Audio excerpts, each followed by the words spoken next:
Aujourd'hui, nous allons résoudre l'exercice numéro 1 de LeetCode.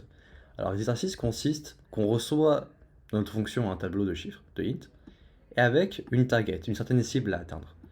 Nous devons renvoyer les deux éléments qui, ensemble, sont égales à la target. Il ne faudra pas renvoyer les éléments directement, mais il faudra renvoyer les index des éléments. Alors, la première possibilité, c'est de faire une approche brute force, donc essayer toutes les combinaisons, avec une double boucle, on essaie toutes les combinaisons possibles. Il faudra juste faire attention que i et j ne pendent pas sur le même élément, c'est pour ça qu'ici on fait i plus 1. Si on ne fait pas i plus 1, on pourra faire aussi i est différent de j dans chaque condition. Et nous renvoyons, donc nous comparons avec les éléments eux-mêmes pour arriver à la target. Par contre, nous devons renvoyer leur index, c'est ce qu'on fait ici. Il y a aussi une autre possibilité, c'est d'itérer sur le tableau que nous recevons, sur la liste que nous recevons, et de rajouter à nos tableaux plein de petits tableaux avec l'élément et l'index. Nous allons après trier cette liste de listes, sauf que ici le tri va se faire sur l'élément, pas sur l'index. Elle se fait sur l'élément, la valeur de l'élément lui-même, et pas sur l'index. C'est ce qu'on fait ici. Alors à quoi ça sert de trier, de construire cette liste de listes et après de le trier?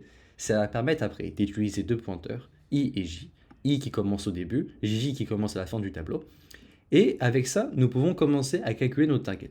Alors si nous sommes en dessous de notre target, ça veut dire qu'il nous manque du chiffre pour arriver à target, il nous manque du nombre, alors on va itérer sur i. Pourquoi? Parce qu'en itérant sur i sur un tableau, une liste de listes qui est en nombre 300, on va pouvoir arriver à un élément plus grand. Donc on aura plus de chances d'atteindre notre target.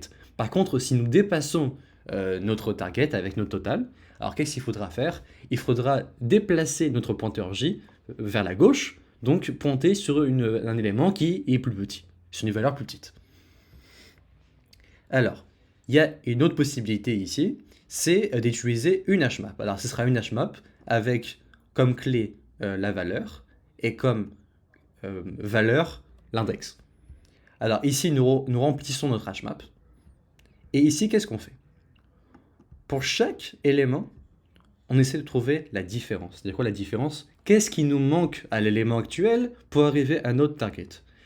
Et là, on vérifie. Si la différence, elle existe dans notre hashmap et que l'indice de cette différence-là, elle est différente de l'indice de l'élément actuel, c'est-à-dire qu'on ne veut pas pointer deux fois sur le même élément, si on n'a pas le droit d'utiliser deux fois le même élément, alors là, ça veut dire qu'on a trouvé nos deux index. C'est ce qu'on fait ici. I représente l'index de l'élément actuel et indice diff représente la différence l'index de la différence qui nous manque. Donc ça pointe vers un autre élément qui n'est pas i. Alors ici, cette solution-là, elle ressemble énormément à celle qu'on vient d'expliquer. La différence, c'est qu'au lieu d'abord de construire la hashmap en premier temps et après de commencer à itérer pour trouver une diff et chercher la diff, ici, en même temps, nous remplissons notre hashmap et en même temps, nous essayons de voir est-ce que nous avons déjà trouvé cette diff ou pas. Alors ici, il faudra prendre en compte qu'on n'a pas besoin de vérifier est-ce que l'indice de la différence est différent de i. Ici, on a dû rajouter ces conditions-là. Ici, nous n'avons pas besoin de rajouter ces conditions-là. Pourquoi? Parce que comme nous remplissons notre hashmap en un tour, en une loupe, on n'a pas, si notre différence existe, si notre élément actuel nous permet de créer une différence, cette différence-là, c'est sûr qu'elle n'est pas i. Car i n'a pas été encore rajouté, i sera rajouté que ici. L'élément actuel ne sera rajouté que ici, que après avoir vérifié diff. Contrairement ici, où d'abord on remplit toutes les cases, et après ici on vérifie est-ce qu'on a une différence.